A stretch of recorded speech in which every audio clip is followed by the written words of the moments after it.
একটু কল্পনা করুন, আপনি লিফটে উঠছেন না, নামছেন 65 তলা নামছেন মাটির নিচে।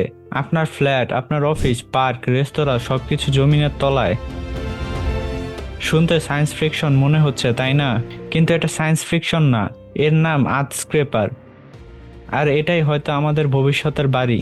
আজকের ভিডিওতে জানবো কেন এই পাগলামির মতো আইডিয়াটা আসলে দরকার হয়ে পড়েছে, কে বানাতে চেয়েছিল, আর কেন এখনো বানানো হয়নি।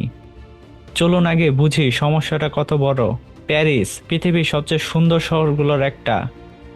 সেখানে একটা সাধারণ ফ্ল্যাটের দাম কত জানেন? গড়ের প্রতি বর্গফুট প্রায় 1 লাখ টাকা। মাত্র 500 বর্গফুটের একটা ছোট্ট ফ্ল্যাট 7.5 কোটি টাকা। আর মজার বিষয় হলো প্যারিসে 100টার মধ্যে 26টা ফ্ল্যাট খালি পড়ে আছে। ঘর আছে কিন্তু কিনতে পারছে না মানুষ। এই হলো পরিস্থিতি। শুধু প্যারিস না, লন্ডন, বার্সেলোনা, মুম্বাই, টোকিও, দুনিয়ার সব বড় শহরে হাউজিং এখন সংকটে। মুম্বাইয়ের টপ 5% আয়ের মানুষকেও শহরে একটা ঘর কিনতে 109 বছর সঞ্চয় করতে হবে। 109 বছর। জাতিসংঘের হিসাব বলছে এখনই পৃথিবীর 40% মানুষ গৃহহীন নয়তো অমানবিক পরিস্থিতিতে বাস করছে। আর আগামী 25 বছরে আরো 250 কোটি মানুষ শহরে আসবে। জমি কিন্তু বাড়বে না। তাহলে কিভাবে সম্ভব? 2009 সাল, মেক্সিকো সিটি। শহরের একদম মাঝখানে আছে থ্রোকালো স্কয়ার। 240 বাই 240 মিটারের বিশাল খোলা জায়গা। ঐতিহাসিক জায়গা। 15শো শতাব্দীতে স্প্যানিশরা এখানে অ্যাজটেক সভ্যতাকে পরাজিত করে রাজধানী গড়েছিল। মাটির নিচে আজও সেই প্রাচীন সভ্যতার ধ্বংসাবশেষ রয়েছে। এই শহরেও আইন আছে, 8 তলার বেশি বিল্ডিং বানানো যাবে না ইতিহাস রক্ষা করার জন্য। তাহলে লক্ষ লক্ষ মানুষ থাকবে কোথায়? এই প্রশ্নের উত্তর দিলেন এস্তাবেন সোয়ারেজ।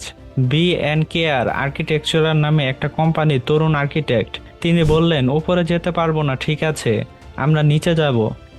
2011 সালে একটা আন্তর্জাতিক কম্পিটিশনে তিনি ডিজাইন করলেন 65 তলা একটি বিল্ডিং, যেটা পুরোটাই মাটির নিচে, উল্টানো পিরামিডের মতো আকৃতি, মাটির 300 মিটার গভীরে।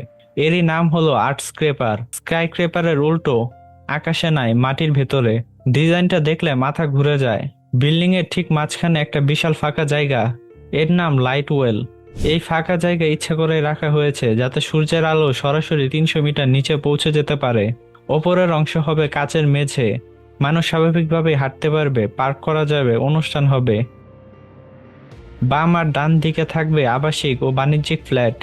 লবিগুলো হবে সবুজ গাছপালায় ভরা, যাতে মাটির নিচেও মানুষ মনে করে সে স্বাভাবিক পরিবেশে আছে, কোনো ভয় নেই। প্রথম 10 তলায় হবে জাদুঘর। সেখানে খোদাইয়ের সময় পাওয়া অ্যাজটেক সভ্যতার নিদর্শন রাখা যাবে। মেক্সিকানদের ইতিহাস নষ্ট হবে না, বরং আরো সমৃদ্ধ হবে। এস্তেবানের স্বপ্ন ছিল একটা পুরো শহরকে মাটির নিচে নিয়ে যাওয়া, এমন শত শত আর্ট স্ক্রেপার তৈরি করা।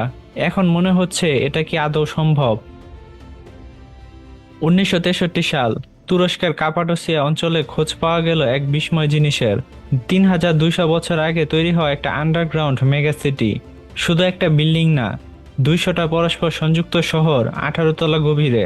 ভেতরে আবাসিক এলাকা, কমিউনিটি হল, ধর্মীয় স্থান, এমনকি ঘোড়ার আস্তাবল পর্যন্ত ছিল। দেরিন কুইন নামে সবচেয়ে বড় শহর, একসাথে 20,000 মানুষ থাকতে পারত। সবচেয়ে অবাক করার বিষয় ভেন্টিলেশন সিস্টেম। পরিকল্পিতভাবে বাতাস চলাচলের ব্যবস্থা ছিল যাতে তাপমাত্রা 16 থেকে 18 ডিগ্রিতে স্থির থাকে। সেই সময় সেই সীমিত প্রযুক্তিতে মানুষ এটা পেরেছিল। আমরা কি পারবো না? তাহলে 2011-তে আইডিয়া এসেছে, 15 বছর পার হয়ে গেছে, এখনো কেন বানানো হয়নি?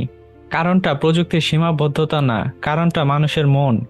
সরকার ভয় পাচ্ছে, ঐতিহাসিক জায়গা নষ্ট হবে না তো, মানুষ বিরোধিতা করবে না তো। প্রজেক্টটা 10 বছর ধরে চললে শহরের মাঝখানে বিশাল খোরাখুরি চলবে, তখন কি হবে? বিনিয়োগকারীরা ভাবছে $800 মিলিয়ন বাজেট শেষে বিলিয়ন পেরিয়ে যাবে না তো। আর মানুষ কি সত্যি মাটির নিচে থাকতে চাইবে? এই কনসেপ্ট তো আগে কখনো পরীক্ষা করা হয়নি। এটা নতুন আইডিয়ার চিরকালের সমস্যা। টেলিফোন আবিষ্কারের সময় ওয়েস্টার্ন ইউনিয়ন বলেছিল এই যন্ত্রের কোনো মূল্য নেই। কম্পিউটার আসার সময় একটা বড় কোম্পানির প্রেসিডেন্ট বলেছিলেন কেউ ঘরে কম্পিউটার রাখতে চাইবে না। আজ স্ক্রেপার সেই একই পথে হাঁটছে। ফিনল্যান্ড ইতিমধ্যে হেলথ স্নিকিং নিচের একটা পুরো আন্ডারগ্রাউন্ড নেটওয়ার্ক বানিয়ে ফেলেছে। জাপান তৈরি করেছে পৃথিবীর সবচেয়ে বড় আন্ডারগ্রাউন্ড বন্যা নিয়ন্ত্রণ ব্যবস্থা। সিঙ্গাপুর ইতিমধ্যে পরিকল্পনা করছে মাটির নিচে পুরো একটা শিল্প এলাকা সরিয়ে নেওয়ার, অর্থাৎ পথটা তৈরি হচ্ছে। আজ স্ক্র্যাপার হয়তো মেক্সিকো সিটিতে এখনই হবে না, কিন্তু যখন শহরের জায়গা শেষ হবে, যখন কোটি কোটি মানুষ ছাদের জন্য মরিয়া হয়ে উঠবে, তখন কেউ না কেউ এই সাহসী পদক্ষেপটা নেবেই। হয়তো সেই শহর ঢাকা হবে, হয়তো মুম্বাই, হয়তো অন্য কোথাও, কিন্তু মানুষ একদিন মাটির নিচেও ঘর বানাবে। এটা আর স্বপ্ন না, এটা সময়ের অপেক্ষা। ভিডিওটা ভালো লাগলে লাইক দিন, চ্যানেলটা সাবস্ক্রাইব করুন। এরকম আরো ভিডিওর জন্য থাকুন আমাদের সাথে।